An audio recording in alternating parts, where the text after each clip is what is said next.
what's the best way to protect your wealth right now, and probably what are some of the things we need to look out for going forward as far as growing our wealth and really making the best of this crisis and this wealth transfer that we find ourselves in.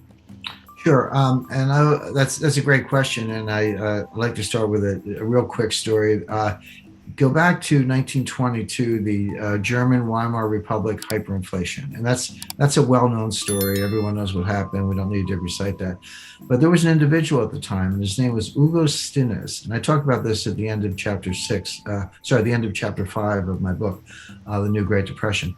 Hugo Stinnes saw the hyperinflation coming.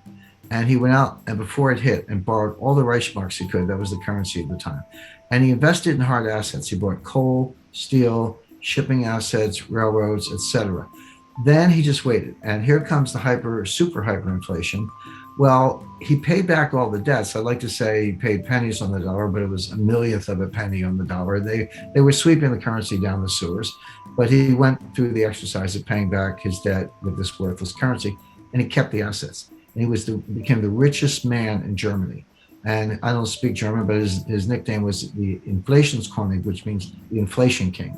So the point of the story, and it's a true story, you can look up Hugo Stinnes. The point of the story is even in the greatest hyperinflation in the history of developed economies, in the history of the world, this guy became the richest man in Germany because he saw it coming and he did the right thing. So the point I make to investors is that you're not helpless. We're in hard times. They may get worse in some ways, but you don't have to curl up in the ball. There's always something you can do to go out and at a minimum preserve wealth and even better prosper and make some money. So let's get specific about that. The first thing, and I hate cliches, this is going to sound like a cliche, but it's important to explain what it means, is you need to have diversification. Now that sounds obvious. Every economics teacher will say you have to diversify your assets, but people don't really understand it. I've run into investors and they say, well, I'm highly diversified. I've got 30 separate stocks in 10 sectors. I've got semiconductors, consumer non-durables, utilities, et cetera. And I go, no, you're not diversified. You may have 30 stocks, but you have one asset class. It's called stocks, and they go up together and down together, and you're not protected at all.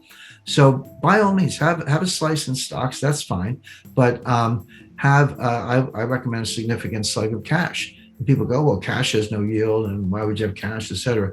But cash, first of all, if we have deflation, not inflation, cash could be your best performing asset because the real value of cash goes up in deflation. Your money is worth more, even though there's no yield, because it has more buying power. But more to the point, here's what's not well understood. Cash has embedded optionality. If you're the person, right now visibility is poor. We don't know exactly what's going to happen. I have a forecast, but you've got to really constantly update it.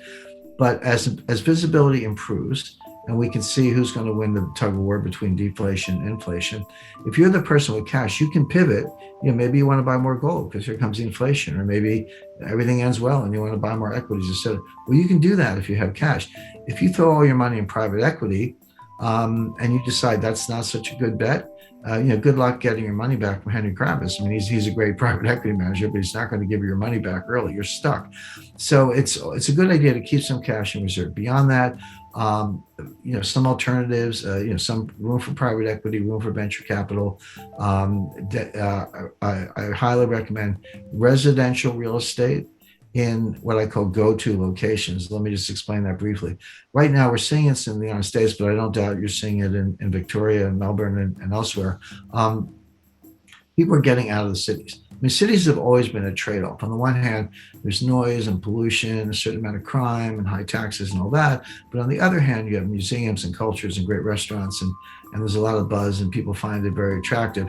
And on balance, people have accepted the trade-off. They'll say, I'll take the excitement of the city despite the inconveniences. And they've always been magnets for talent, lawyers, bankers, artists, writers, other professionals, actors, etc. But now what's happened is we've got all the disadvantages, at least in the United States, the dearth and noise of pollution. Worse, murder rate in New York has doubled, suicide rates have tripled, drug abuse is up, et cetera. So we have the disadvantages are worse, but the benefits are gone. The museums are closed, Broadway's closed, et cetera. So people are just getting out of the cities. And so residential real estate in places like Los Angeles, New York, San Francisco, Seattle, elsewhere, and I dare say Melbourne, are actually collapsing. But you say, where are they going? In the United States, they're going to Miami, Nashville, Tennessee, Austin, Texas, Boise, Idaho, Phoenix, Scottsdale, and some other kind of magnet cities. So basically, residential real estate in the places where people are going. Miami is red hot right now. Phoenix, red hot. Austin, same thing. So there are good opportunities there. Commercial real estate, forget it. It's nowhere near the bottom. Probably wouldn't even look at it for maybe another year. And then finally, gold. I recommend 10% gold. People, I talk about gold all the time, and people always want to put words in your mouth, and they go, well, Jim Rickards says, sell everything and buy gold. I've never said that. I don't believe that. It's not the end of the world. We'll get through it. We'll muddle through. But 10% gold, yeah, that's a good piece to have. It's your inflation protection, obviously. It's also, if it's physical gold, it's a non-digital asset. If it's gold miners, it's a leverage bet, so you can make even more money. But people don't understand that gold does very well in deflation. In 1929 to 1933, the longest period of sustained deflation in U.S. history, gold went up 75%, from $20 an ounce to $35 an ounce. There's a reason for it. That's going back to what I said earlier. Governments get so desperate in deflation that they devalue the dollar and raise the dollar price of gold to get inflation. So gold ends up being the vehicle to break the back of deflation, which they have to do. So gold does well in just about every state of the world. In conclusion, as we navigate the complexities of today's economic landscape, the wisdom of historical experiences guides us towards sound wealth protection strategies. The story of Hugo Stinnes during the Weimar Republic's hyperinflation serves as a powerful reminder that even in the face of economic challenges, strategic decisions can lead to wealth preservation and prosperity. Diversification takes center stage as a misunderstood yet crucial aspect of building a resilient portfolio. Genuine diversification goes beyond superficially spreading investments, and our exploration has shed light on what it truly means to safeguard wealth. The often underestimated role of cash emerges as a key player, offering not only stability during times of deflation but also the flexibility to pivot as economic conditions evolve. Real estate in strategic locations, venture capital, and a calculated allocation to gold round out a comprehensive approach to wealth management. As we confront the uncertainties of the financial landscape, these insights aim to empower investors to make informed decisions, whether they're protecting existing wealth or seeking opportunities for growth. The path forward may be uncertain, but armed with knowledge and a diversified strategy, investors can navigate these waters with confidence and resilience. If you found value in today's insights and strategies for protecting and growing your wealth, don't forget to show your support by giving this video a thumbs up.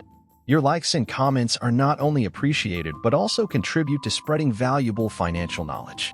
For more content on navigating the intricate world of finance, wealth management, and economic insights, make sure to subscribe to our channel. By subscribing, you'll stay updated on the latest analyses and strategies to help you make informed decisions in these dynamic times. Thank you for tuning in, and we look forward to having you as part of our growing community. Until next time, stay informed, stay empowered, and stay ahead in your financial journey. Subscribe now for more invaluable content, and I'll see you in the next video.